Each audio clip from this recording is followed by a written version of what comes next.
उर्दू खबर के मुआजिज दोस्तों, मैं हूं माजिद मलिक और आप तमाम देखने और सुनने वालों को अस्सलाम वालेकुम। नाज़रीन ग्रामी, पूरी दुनिया की मौजूदा सूरत हाल इस वक्त बड़ी तेजी से एक जंग अजीम की जानिब बढ़ती हुई नजर आ रही है, जिसकी एक मिसाल 2 दिन कबल इसराइल की जानिब से वहशियाना तौर पे गजा के एक बड़े अस्पताल पे बमबारी है, जिसके नतीजे में बाज़ ज़राए के मुताबिक तकरीबन 1000 से ज़ायद डॉक्टर्स, मरीज और बच्चे शहीद हुए हैं। इन बच्चों में वो बच्चे भी शामिल हैं जो बिल्कुल नौमौलूद थे और चंद दिन कबल ही पैदा हुए थे और हॉस्पिटल में निगहदाश्त की गर्ज से रखे गए थे।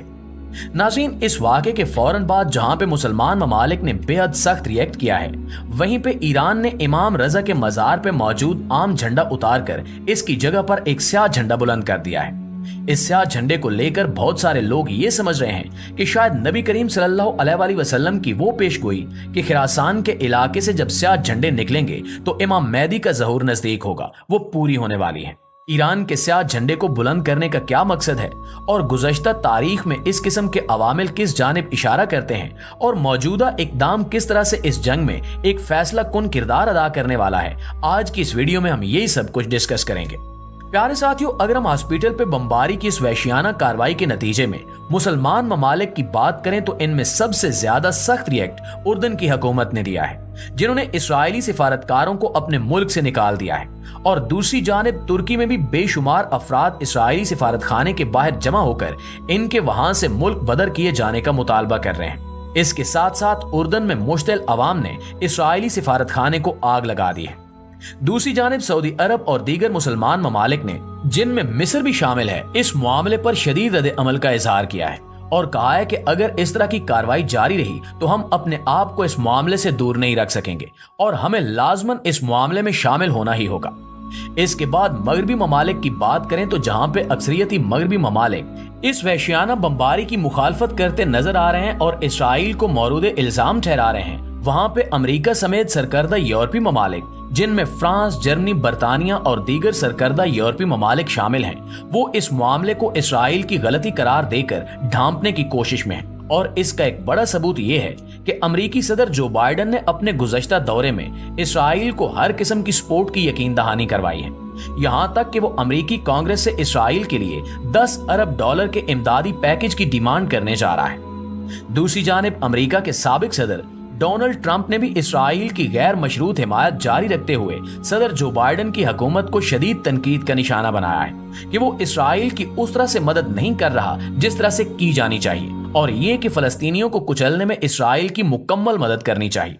नाज़रीन, यहाँ पे इस बात के 2 पहलू नजर आते हैं कि तमाम के तमाम यूरोपीय ममालिक दरअसल इसराइल के साथ ही खड़े हैं और इसराइल को इस मामले पर तकरीबन तमाम कुफार की हिमायत हासिल है। दूसरी जानिब मुसलमान ममालिक अभी तक जुबानी बयानबाजी से आगे नहीं बढ़े और अभी तक इन्होंने इसराइल के खिलाफ कोई बड़ा इकदाम करने का इशारा नहीं दिया। इस सूरत हाल में ईरान सबसे अलग नजर आता है और वो इसराइल पे पाबंदियां लगाने के जवाब पेश कर रहा है। यहाँ तक कि ईरान ने OIC के इजलास में इसराइल को तेल और दीगर एनर्जी की जरूरियात जैसे कि गैस और कोयला वगैरह बेचने पे पाबंदी आयद करने पर जोर दिया है, ताकि इसराइल को किसी तरफ से तेल और गैस वगैरह न मिल सके और वो अपनी जंग जारी न रख सके। इस पर अमेरिका की जानिब से ईरान को खासी सख्त धमकियां भी दी जा रही हैं, लेकिन ईरान अपने मौक़िफ़ पर सख्ती से डटा हुआ है।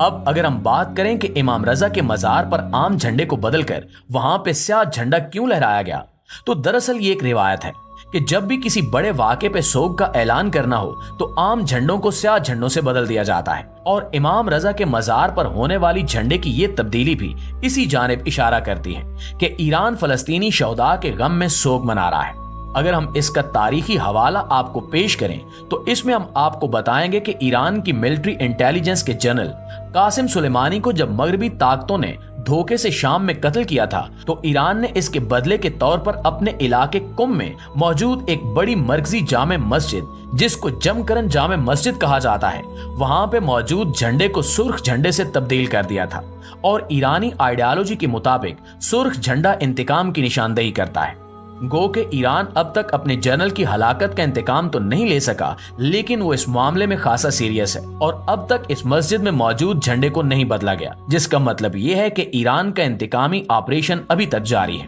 नाज़रीन, अगर हम मजीद तारीखी हवाले देखें और पढ़ें تو ہمیں معلوم ہوتا ہے کہ اسرائیل اور امریکہ پہ تیل کی پابندیاں عائد کرنے کی یہ ایرانی تجویز نئی نہیں ہے، بلکہ یہ مرحوم شاہ فیصل کی بھی تجویز تھی جو سعودی عرب کے سابق بادشاہ گزرے ہیں۔ 1967 کی عرب اسرائیل جنگ کے تناظر میں انہوں نے یہ دھمکی دی تھی کہ اگر اسرائیل کو اس جنگ سے پیچھے نہ کھینچا گیا تو ہم پوری مغربی دنیا کو تیل ایکسپورٹ کرنا بند کر دیں گے، جس پہ امریکہ نے جواباً دھمکی دیتے ہوئے کہا کہ اگر سعودی عرب نے ایسی کوئی حرکت کی تو ہم سعودی عرب کے تیل کے کنووں پر بمباری کر دیں گے، جس پہ شاہ فیصل نے جواب دیا کہ یہ آپ لوگ ہیں جو تیل کے بغیر نہیں رہ سکتے، جبکہ ہم لوگ تو صحراؤں میں رہنے والے لوگ ہیں جو دودھ اور کھجور کھا کر گزارا کرتے آئے ہیں، اور ہم بڑی آسانی سے اپنے اس دور میں واپس جا سکتے ہیں، بلکہ ہم اپنے تیل کے کنووں کو خود آگ لگا دیں گے تاکہ آپ لوگ اس سے کسی بھی طرح کا کوئی فائدہ نہ اٹھا سکیں۔ یہاں تک کہ اس کے بعد عملی طور پر تمام کے تمام تیل پیدا کرنے والے اسلامی ممالک نے مشترکہ طور پر امریکہ اور اس کے اتحادیوں، جن میں اسرائیل بھی شامل تھا، ان سب کو تیل ایکسپورٹ کرنے پر پابندی عائد کر دی تھی۔ اور اگر آپ امریکہ کی تاریخ نکال کر دیکھیں تو آپ کو اس دور میں وہاں پہ شدید مہنگائی کا عالم نظر آتا ہے، اور اس پابندی کے نتیجے میں امریکہ کی تقریباً تمام طاقت مفلوج ہو کر رہ گئی تھی۔ یہی وجہ ہے کہ اسرائیل زیادہ بڑے علاقے پر قبضہ نہیں کر سکا اور اسے چند ہی علاقوں پہ قبضہ کرنے کا موقع ملا، ورنہ اس قبضے کا خاتمہ 1967 میں ہی ہو چکا ہوتا اور اسرائیل فلسطین میں تمام کے تمام مسلمانوں کو ختم کر چکا ہوتا۔ پیارے ساتھیوں، ہم مسلمان ملکوں اور ہماری عوام کو مغربی ممالک اور امریکہ وغیرہ نے باقاعدہ ایک پراپوگنڈے کے تحت جنگ سے ڈرائے رکھا ہے اور جنگ کا افلاس بد امنی اور خانہ جنگی کا ماڈل بنا کر پیش کیا ہے، جبکہ دیکھا جائے تو امریکہ دنیا کا وہ واحد ملک ہے جو پچھلے 200 سال سے ہر وقت حالت جنگ میں ہے، اور اس نے دنیا کے تقریباً ہر خطے میں جنگ چھیڑے رکھی ہے۔ اس کے باوجود وہ ملک ترقی کر رہا ہے۔ اسرائیل اپنے قیام سے لے کر اب تک حالت جنگ میں ہے، لیکن وہ ترقی کر رہا ہے، جبکہ ہم مسلمان، جن کو اللہ رب العزت کی جانب سے کافروں سے کھلم کھلا قتال اور جنگ کا حکم ہے، وہ جنگ سے ڈرے ہوئے ہیں اور جنگ کو بربادی کا پیش خیمہ تصور کرتے ہیں، جبکہ کافروں نے جنگ کو کاروبار بنا لیا ہے اور ترقی پہ ترقی کرتے جا رہے ہیں۔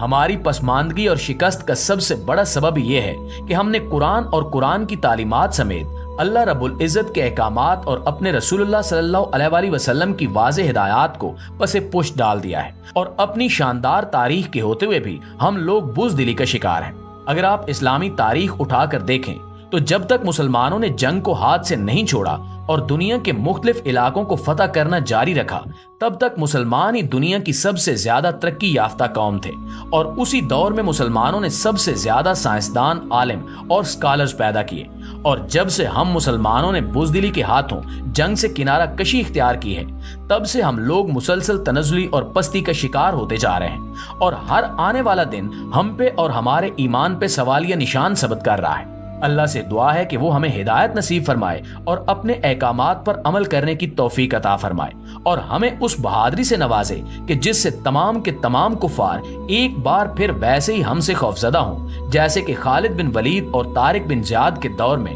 ہم سے خوفزدہ ہوا کرتے تھے، اور ہمیں اپنی تعلیمات پر عمل سے عزت عطا فرمائے۔